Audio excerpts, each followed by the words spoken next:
ಕರುನಾಡು times ಚಾನೆಲ್ನಲ್ಲಿ ಸುದ್ದಿ ಮತ್ತು ಜಾಹೀರಾತು ನೀಡಲು ಈ ನಂಬರ್ಗೆ ಕರೆ ಮಾಡಿ.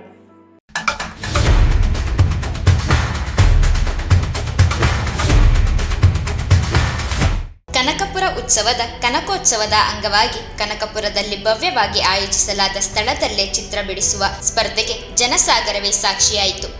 ಈ ಸ್ಪರ್ಧೆಯಲ್ಲಿ 18,000ಕ್ಕೂ ಅಧಿಕ ಶಾಲಾ ಮಕ್ಕಳು ಉತ್ಸಾಹದಿಂದ ಭಾಗವಹಿಸಿ ತಮ್ಮ ಕಲಾ ಪ್ರತಿಭೆಯನ್ನು ಪ್ರದರ್ಶಿಸಿದರು.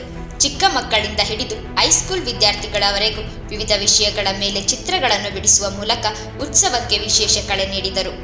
ಇದೇ ಸಂದರ್ಭದಲ್ಲಿ ಕಲಾವಿದರೊಬ್ಬರು ಉಪಮುಖ್ಯಮಂತ್ರಿ ಡಿ.ಕೆ. ಶಿವಕುಮಾರ್ ಅವರ ಭಾವಚಿತ್ರವನ್ನು ಸ್ಥಳದಲ್ಲೇ ರಚಿಸಿ ಗಮನ ಸೆಳೆದರು. ಇದಕ್ಕೆ ಕಾರ್ಯಕ್ರಮದಲ್ಲಿ ಹಾಜರಿದ್ದ ಗಣ್ಯರಿಂದ ಭಾರೀ ಮೆಚ್ಚುಗೆ ವ್ಯಕ್ತವಾಯಿತು. ಕಾರ್ಯಕ್ರಮದಲ್ಲಿ ಬಮೂಲ್ ಅಧ್ಯಕ್ಷರು ಹಾಗೂ ನಿಕಟಪೂರ್ವ ಸಂಸದರಾದ ಡಿ. ಸುರೇಶ್, ಎಐಸಿಸಿ ಕಾರ್ಯದರ್ಶಿ ಬಿ. ಶ್ರೀನಿವಾಸ್, ಸ್ಥಳೀಯ ಮುಖಂಡರಾದ ದುಂತೂರು ವಿಶ್ವನಾಥ್, ಕೆಂಪರಾಜ್ ಗೌಡ ಸೇರಿದಂತೆ ಹಲವಾರು ಗಣ್ಯರು ಉಪಸ್ಥಿತರಿದ್ದರು. ಶಾಲಾ ಮಕ್ಕಳಲ್ಲಿ ಕಲಾಸಕ್ತಿಯನ್ನು ಬೆಳೆಸುವ ಜೊತೆಗೆ ಸಾಂಸ್ಕೃತಿಕ ಮೌಲ್ಯಗಳನ್ನು ಮುಂದಿನ ಪೀಳಿಗೆಗೆ ತಲುಪಿಸುವ ಉದ್ದೇಶದಿಂದ ಆಯೋಜಿಸಲಾದ ಈ ಸ್ಪರ್ಧೆ ಕನಕೋತ್ಸವದ ಪ್ರಮುಖ ಆಕರ್ಷಣೆಗೆ ರೂಪುಗೊಂಡಿತು.